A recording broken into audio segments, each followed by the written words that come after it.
What's up guys, it's Megan. I hope you're having a magical day.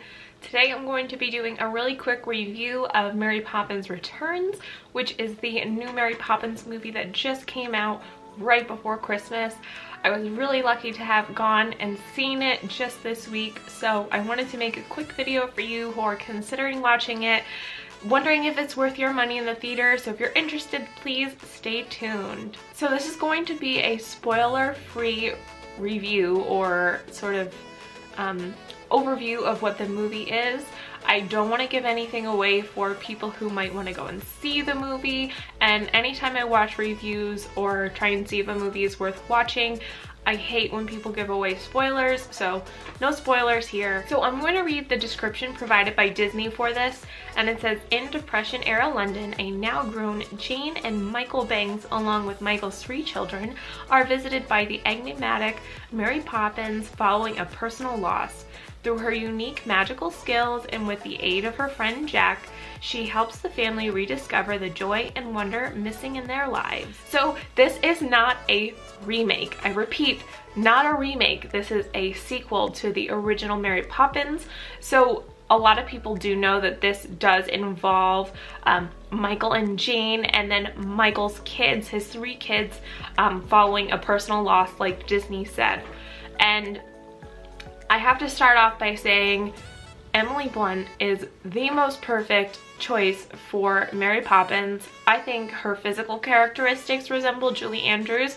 I think her voice resembles Julie Andrews. I think her overall demeanor resembles her, and I think she was the utmost perfect choice for Mary Poppins. My mom and I were watching, so my mom, my dad, and I all went to go see it.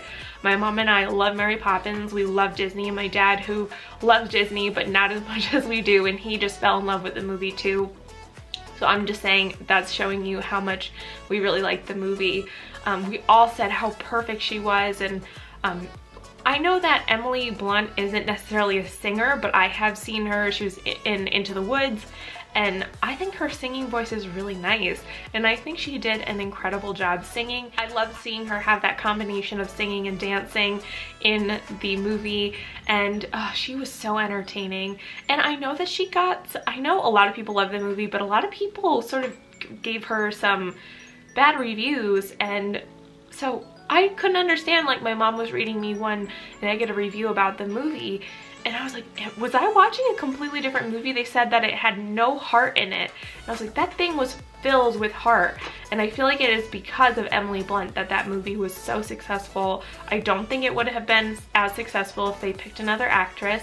I was watching Ellen, and I love watching Ellen, and she was saying that when she had gotten the call about saying that they were going to make the movie, she was the only choice for them. Like, if Emily Blunt didn't take the movie, they weren't going to make this new Mary Poppins movie. So I completely agree with everyone who was doing casting and those decisions. So I think she was absolutely perfect.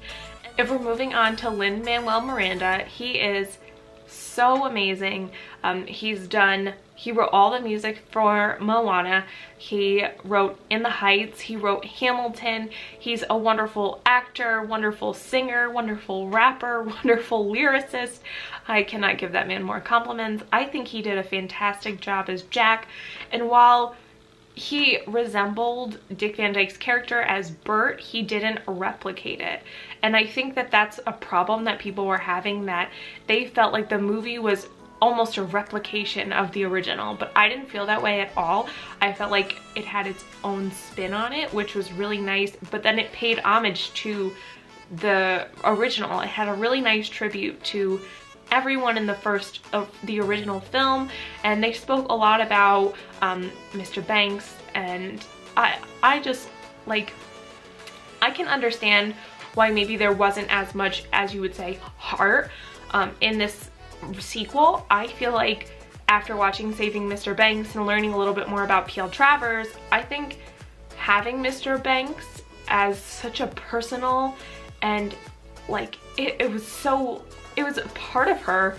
Like, Mr. Banks was her dad, and to have such a personal connection to a character, you can't replicate that in another sequel. I mean, especially if, you know, Walt Disney was around, P.L. Travers was around to help create Mary Poppins, and that's why it was so successful, because you had these brilliant minds working on this film. And not that you don't have brilliant minds working on Mary Poppins Returns, but I could sort of see why people would say there's a lack of heart, but for me, I did not think that at all. I felt like there were so many warming, wonderful moments, and honestly, I didn't have as high expectations. I heard that the movie was good, but I didn't think it was going to be as good as what I came out thinking it was. And I felt like the animation and the live action, like, put together, their integration in the film was incredible. I really liked their animation style. Sometimes I don't like these newer animation styles, but I felt like there was a really nice blend of animation to the live action, and then sort of integrating their own style, like their clothes, what the characters were doing into this animation style.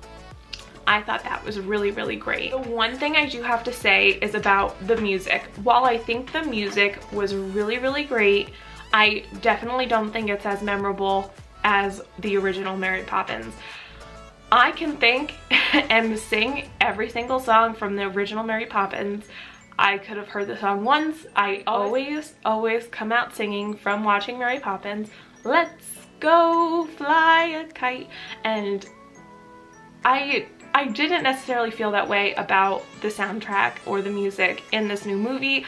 While I think everything was very fantastical and whimsical, and I think the rhyming that they did was incredible, and they really captured the spirit of Mary Poppins in this film and this entire world, I'm not coming out of it feeling like I need to sing the songs. I am definitely the type of person that I like to listen to Broadway, I like to listen to Disney songs, Disney soundtracks in my free time. So I will definitely have to try and listen to the soundtrack more. I know it's on Spotify and I know it's out there, so I have to give it another shot. I think after I watch the movie a second time, I will definitely fall in love with the music more, as I've seen Mary Poppins way more many times. I just think that the music wasn't necessarily up to par as what the original movie has, and like I said, I think I just need to give it another try. But I wasn't coming out of it singing Let's Go Fly a Kite. I think all the songs were very similar in a sense, but I think the voices, the actual singing parts were really incredible. I think Emily Blunt did a great job. I think the kids did a great job. I think the actor who played Michael did a good job, and Lin-Manuel Miranda, of course, he did an amazing job. So I just have to say the lyrics were really great. The singing voices were really great, but they were not as memorable as they were in the original Mary Poppins film. So I have to say that my favorite character in this story was Georgie Banks, and if you guys do end up seeing the movie, you will definitely know why. He's just the cutest little thing ever, and I feel like out of all the kids, he was so engaging. I felt like all the three kids did an incredible job singing, acting, dancing, and the one thing I do have to say is the choreography was incredible. They did a scene, it was a full dance like number, and I won't say when it is, what it is, but oh my gosh, that was incredible. I was really impressed. The one thing I did hear people saying was, like I said earlier, that it was almost a replication of the original movie, and I didn't feel that way. I felt like this had its own storyline. I felt like it had its own characters, and while Mary Poppins returned and Jane and Michael Banks were still in there, I felt like they took on their own identity as like the characters, and I felt like it was really authentic, and I think that's important to have in the movie. And I know this is getting long, but I wanted to share a little bit of my initial thoughts with you guys. I know some people were a little bit weary or hesitant to see the movie because they hadn't heard that a lot of people had seen it, but after coming back from the movie, I said, wow, I need to tell some people to go and watch this. I thought it was incredible. Like I said earlier, I didn't have as high expectations because I didn't think, I feel like most sequels are not good, except The one sequel I feel like is better that I have watched recently, and it triggered in my mind again how much I like the sequel way more, is Home Alone 2. And I feel like Home Alone 2 was way better than Home Alone, and my whole family agrees. So if you guys don't agree, that's okay, but my entire family thinks that Home Alone 2 is better. And sometimes sequels just don't measure up, and that could be really hard because if you have such a classic like Mary Poppins, how are you supposed to compare it to a new movie that just came out? So for a movie that came out in 1964 comparing to a movie that came out in 2018, how can you really compare them? They are from two completely different worlds. The original Mary Poppins is a one-of-a-kind. You cannot compete, compare, do anything between any other movies because that is a standalone movie. Julie Andrews won an Oscar. You can't compete with their performances. Like, it's so incredible. That's why it's such a classic movie. That's why Julie Andrews and Dick Van Dyke are so, like, they're renowned actors. And that's why people love them so much, is because you just can't compete with their performances. And I do think that Emily Blunt did an amazing job, and Lin-Manuel Miranda did an amazing job, and everyone did an amazing, the kids. And then can we also talk about, I did not know when I was watching the movie, going into the movie, that Angela Lansbury was gonna be in there. And when I saw her at the end, I about died because I was like, Angela Lansbury. And then you had Dick Van Dyke in there. Oh my gosh, like, so many amazing people, so many amazing, oh, and then Colin Firth. Like, I didn't know he was in the movie either because I was trying not to pay attention to anything that was going on with the movie. I wanted to really be surprised. And boy, was I surprised when I saw his name. Oh my gosh, I'm forgetting about someone really important too. Gosh, this video is all over the place. I forgot about Meryl Streep. Okay, so I also didn't know that Meryl Streep was in the movie. So Meryl Streep, Colin Firth, Angela Lansbury, Dick Van Dyke, Emily Blunt, Lin-Manuel Miranda, all these amazing, amazing actors are in this film. And you cannot, like, there is no bad Meryl Streep movie. She's like the female version of Tom Hanks. Like, I'm sure a lot of people would agree with me on that. She's amazing. And like, her, like, when she gets into character, and she was a good character in this, and I was actually really impressed. She was also in Into the Woods with Emily Blunt, and oh, she was also in The Devil Wears Prada. Oh my gosh, just like the wheels are turning in my head, like how many movies they've been in together now. But I was really, really impressed by her singing voice as well, and just, oh my gosh, this cast.